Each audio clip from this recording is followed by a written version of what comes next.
It's a Final Word Daily. Adam Collins, Geoff Lemon. 50 years ago, India won here at the Oval, and they've done it again. Geoff, tell us all about it in the space of 30 seconds. 291 with 10 wickets in hand when England started the day. The opening partnership got to an even 100, and then Shardul Thakur just got a little bit of outside movement, found the edge of Rory Burns' bat. Haseeb Hameed ran out David Malan just before lunch, and then after lunch, the collapse. 4 for 6 they lost. Bumrah with scorching, in-swinging Yorkers. Jadeja with turn, and then Shardul Thakur got the edge of Joe Root's bat, the inside edge, back onto the stumps. That was all she wrote. Umesh Yadav wrapped up the tail. They're 2-1 up, India, after being bowled out for 191 on the first day. Unbelievable scenes. They won by who cares how many runs. They're 2-1 up. A lot of meat to add to the bones on what was a thrilling and stirring final day. Look, as you say, 291 to get, 10 wickets in hand. The numbers were set up perfectly for maybe a final session thriller, but I thought the way that India bowled in the first session really laid the foundation, only conceding 54 runs. England found it hard to transfer pressure back onto the bowling unit.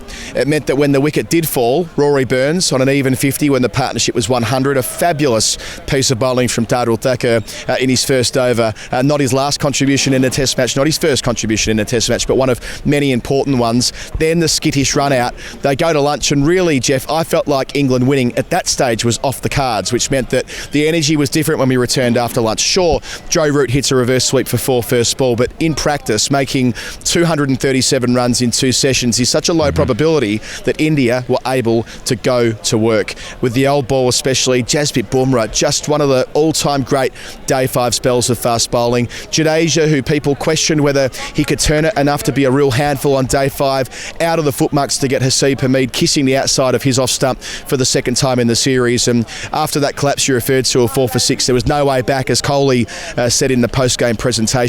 England had no margin for error from that point forth, which meant it was always going to be downhill skiing. Well, I think if we track back to the start of that, and before I get into the Indian bowling, I want to put a bit of acid on Haseeb Hameed, because he batted really nicely on the fourth evening, 43 off 85 balls, was looking good. Now, yes, India bowled really well in the first session, but he made 20 runs from 108 balls. It's batted through the entire first session and into the section after lunch, aside from running out David Malan with a bad call for a single.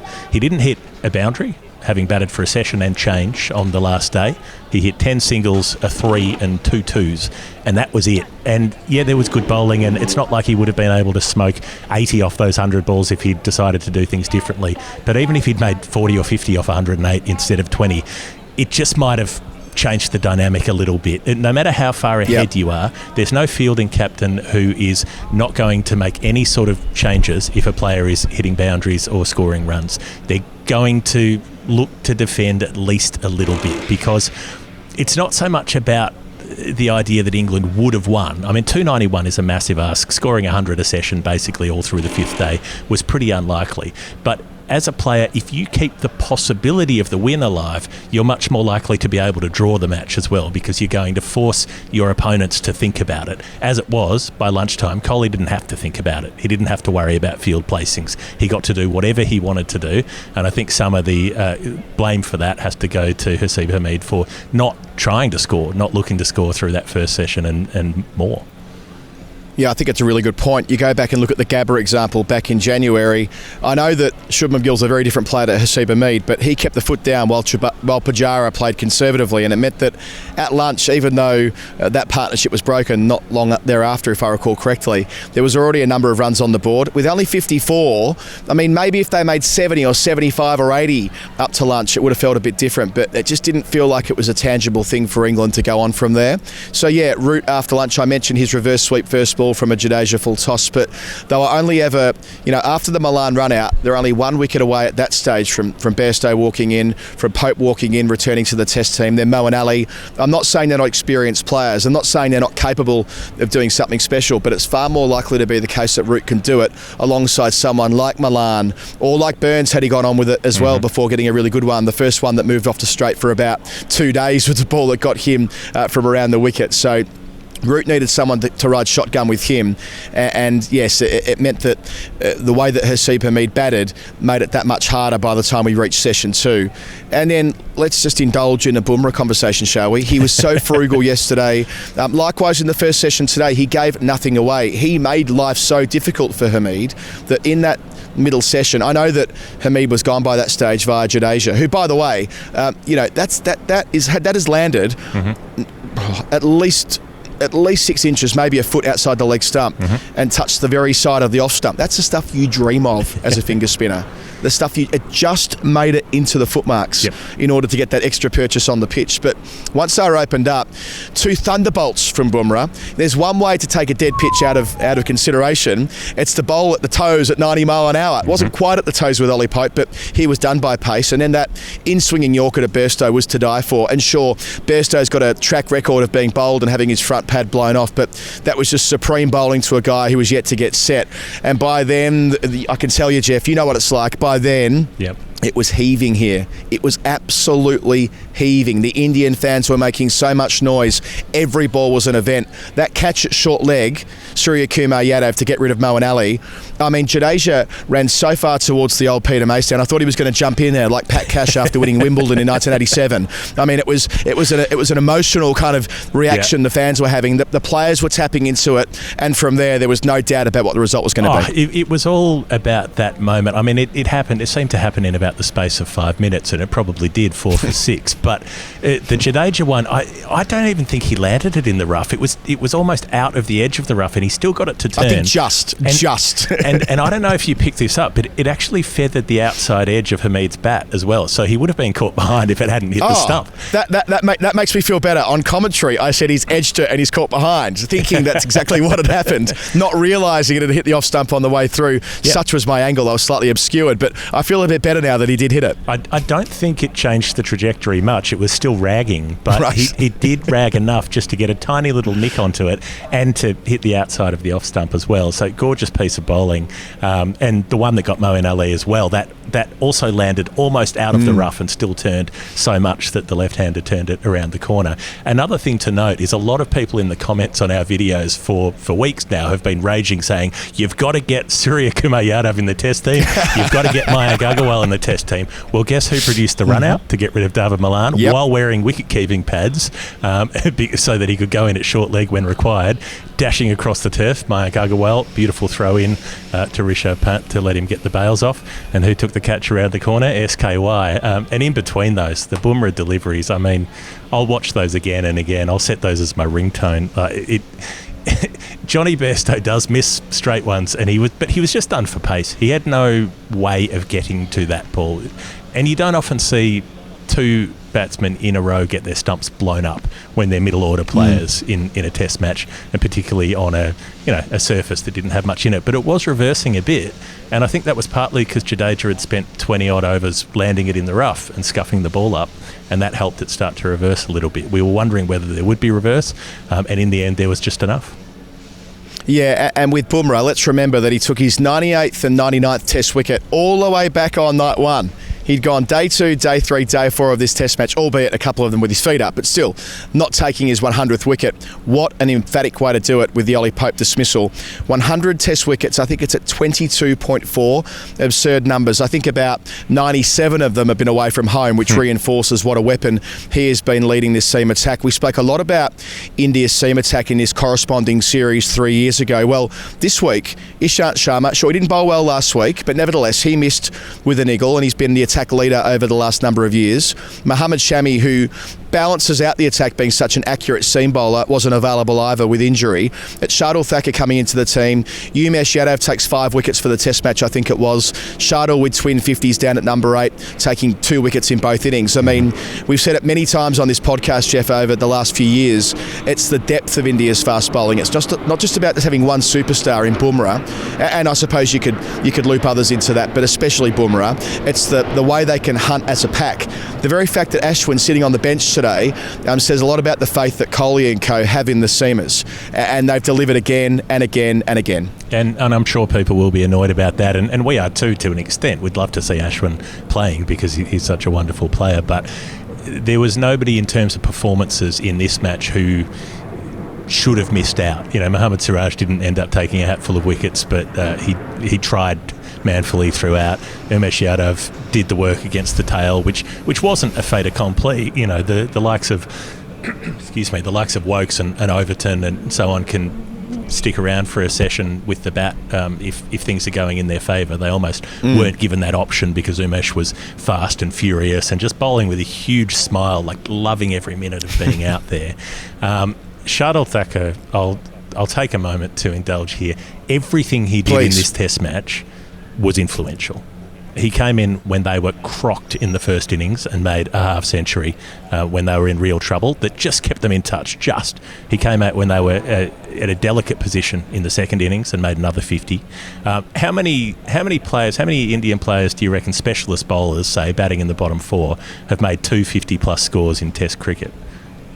Oh, I'm sure you can count it on one hand, maybe on one finger. Yeah, 2 before today. 2, okay. Harbhajan Singh and Bhuvneshwar Kumar have done it. So this isn't something that regularly happens, regular, reliable runs from the bottom part of the order. He did that.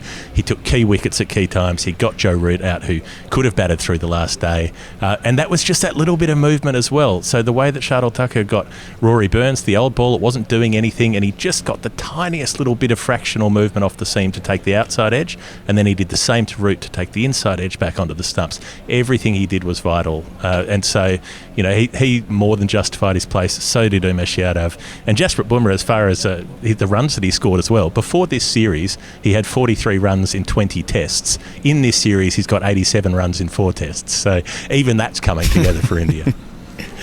I think you could mount a case that the most influential player in the game was Shardul Thakur. I appreciate the Rohit Sharma century, 127, building the platform second time around, a deficit of 99, so much spade work after batting for a whole day. They couldn't have done it without him either.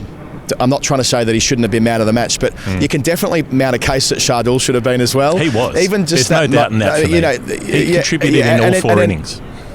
Yeah, well, there you go. Like we're in agreement then. We were talking about it on air. We were speculating about who player of the match might be. We were also saying that you could almost make a case of Bumrah as well. Late order runs, getting both openers out in 1 over, just when they needed something on evening 1. All out for 191. They needed a spark, and there was a spark there, courtesy of Bumrah. And then that extraordinary spell that we've already detailed this afternoon, just when the game was in the balance, it was decisive. He made sure they were going to win here.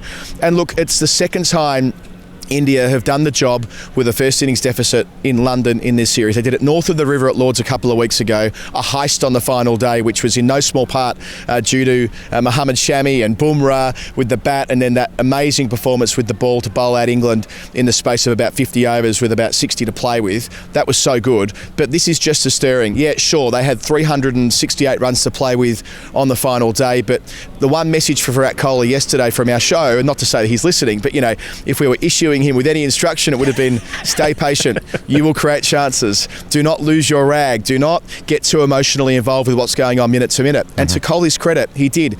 Sure, he blew a review relatively early on in the day, but on balance, I feel like Kohli set the tone today. I watched him very closely through the binoculars all day long. He wasn't that demonstrative. He did keep it cool, did keep it calm.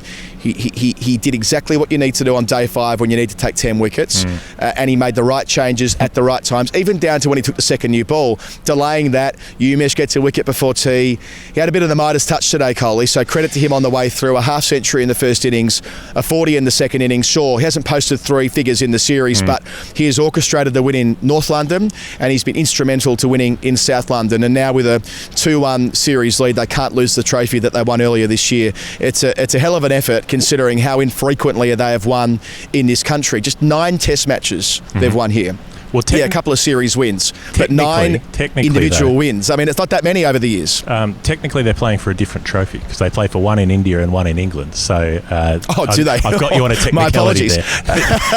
There. Well, my point stands that the very nature of England-India cricket is that the home team tends to dominate, at least as far as series scorelines are concerned.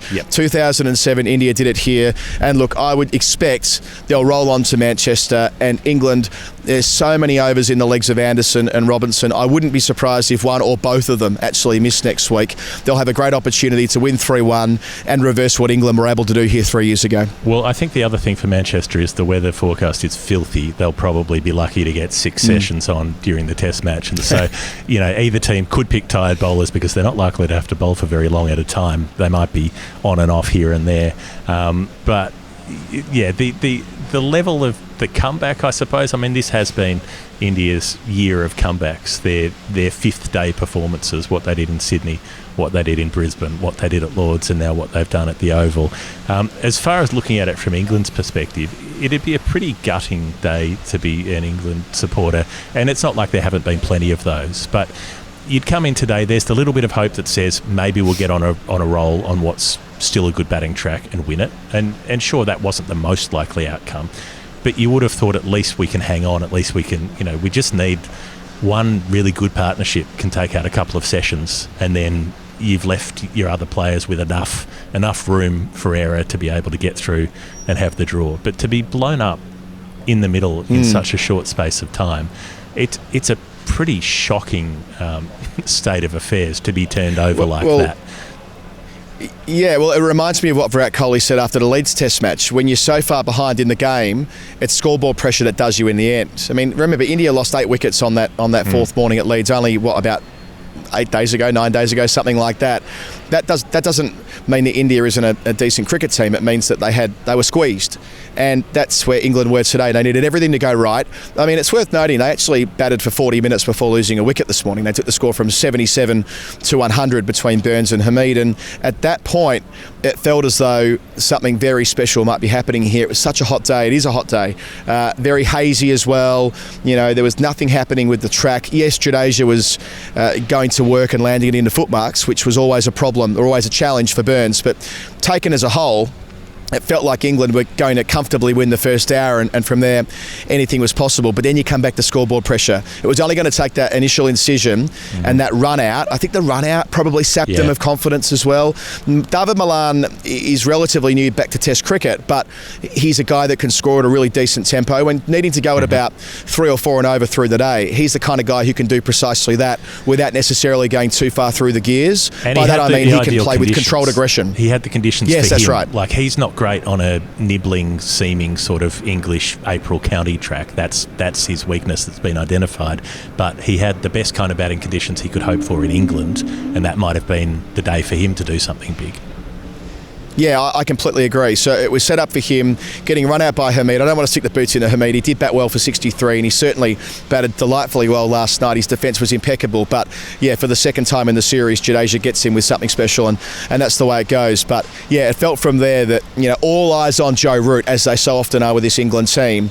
And, look, Joe Root's innings, he held on for as long as he could. That's just the nature of Test cricket, that things don't always break your way. They didn't break Root's way this week. And then you're looking at that vulnerability of, Bairstow coming in the middle of an extraordinary spell. We've already talked about Bumrah, but from a Bairstow perspective, getting an in-swinging Yorker, yet to score, he'd faced not even a handful of deliveries by that stage. When he got out. Fourth delivery. Very few players are keeping that out in that situation, I think. And then Moeen, by that stage, the pressure, it's just building and building and building. I already talked about the atmosphere in at the Oval. So it all contributes to it. And in many respects, Geoff, that's the beauty of Test cricket. 4 days, and then it builds to the boil.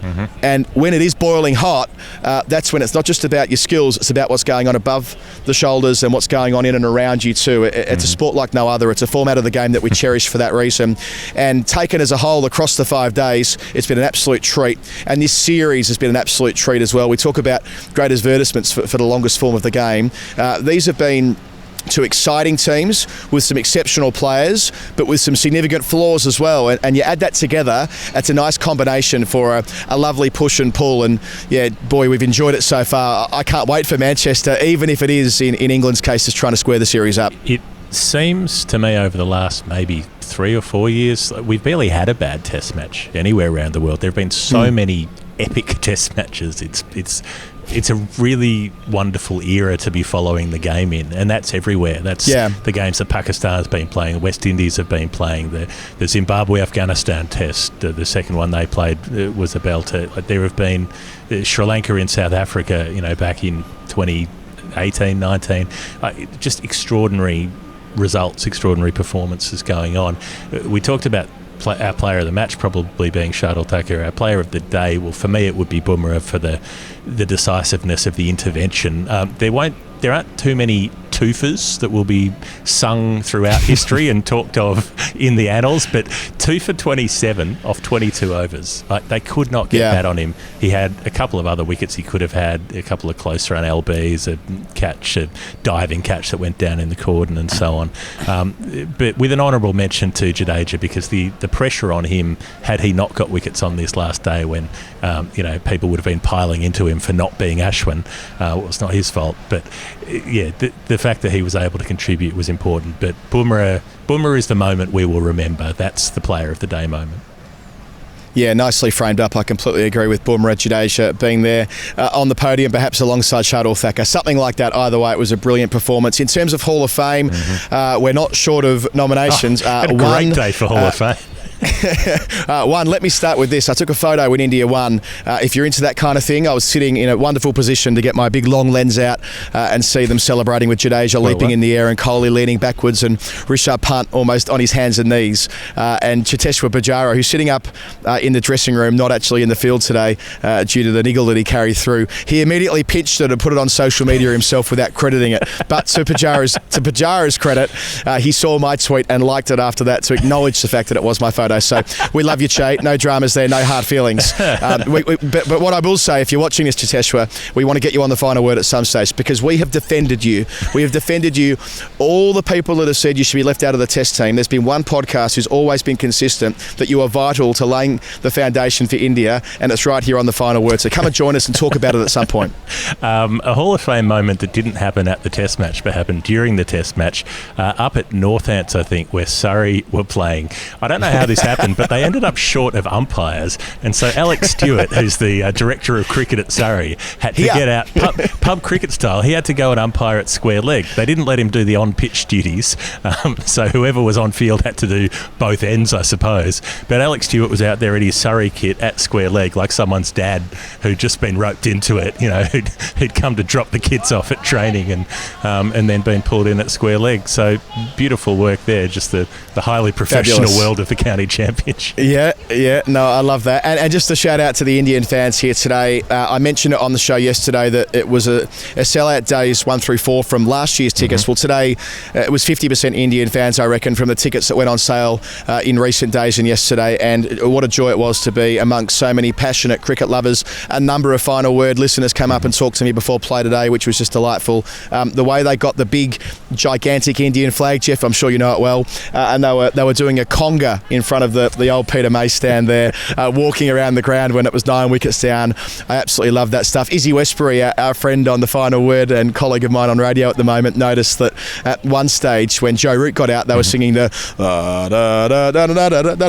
Joe Root, and they got to the Joe Root bit just as he got dismissed, and the Indian fans started singing the song for the England fans. So again, all the fun of the fair and all the rest of it, but part of why we love being here with crowds, and with Indian crowds especially, is that they are so invested in the result. They love their team so very, very deeply, and we just love being able to witness that and feed off their wonderful energy. I've got 2 other nominations. One of them was just a personal moment, when you have a joke with yourself, because right at the end, it was the fielding team, the visitors, waiting for a DRS to confirm that they'd won the Test match, going up 2-1 with the possibility for it to come back 2-all. And I thought, this feels very, very much like the Ashes 2019, which meant the only thing I can think about at the end of that Manchester Test match now is that Tim Payne later confessed that he'd shat his pants. Shat himself.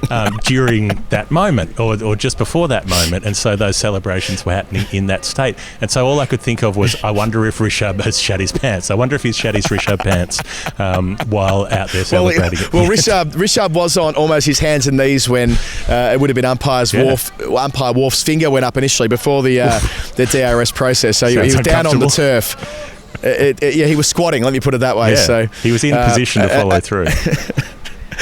Look, Jeff, a strange note to end on, but a number of options there for the Hall. Oh, you got one more? Keep going, please. And this is kind of a series-wide Hall of Fame, which I could have held to the 5th Test, but I think it probably will be a damp squib, so I'll do it now. Hall of Fame for Michael Atherton, who for a long time was saying Jasprit Bumrah, and has obviously been told not to say Jasprit Bumrah. But now, within any given session of Test cricket, we'll say Bumrah and Bumrah and Bumrah interchangeably. Just can't decide, can't settle on which way he's going to go. So Bumrah, and Bumrah all bowled really well today. We all have our words. I said Chiteshwa Pujara before. I sometimes say Cheteshwa Pujara. We all have different names that we bounce between, I think, on commentary, so we'll let Athers off for that. I enjoyed his interview with Rohit Sharma, by the way, the player of the match, when he said, gee, the perfect performance for you. You make a century, then you don't have to field. How good's that? So I thought that was a lovely way to start the player of the match interview. And that might be a nice place for us to leave it here. In my case at the Oval, in Geoff's case in lockdown there in Melbourne. Thanks for all the wonderful, kind comments in the YouTube page and on social media as well, sharing around the show. If you like what we do, maybe you're finding the final word for the first time this evening. It might have been in your suggested watches. I'd imagine quite a few people will watch it, and therefore the algorithm might look after us. We make a lot of podcasts, Geoff and I. We make a daily show every time there's a test match between Australia or England or India, it tends to be, but we're always there doing that. We make 2 weekly shows, one around the issues and politics of cricket, and just loving the game as well. And on the weekend, we make a history show as well called Storytime. They're all in the YouTube feed, all on the podcast feed. If you really, really like what we do, you can support us financially on Patreon, patreon.com/The Final Word. In doing so, you can join our private members chat channel on Discord. All of our patrons live on there. Well, not all of them live on there, but a number of them live on there, and everyone is welcome. So you can join the conversation day to day with Geoff and me. We'll be back with our daily show tomorrow. We can't stop and we won't stop. And then the daily will continue when we move to Manchester in a couple of days. I've been Adam Collins. He's been Geoff Lemon. India victorious in the 4th Test match here at the Oval, and what a mighty victory it was.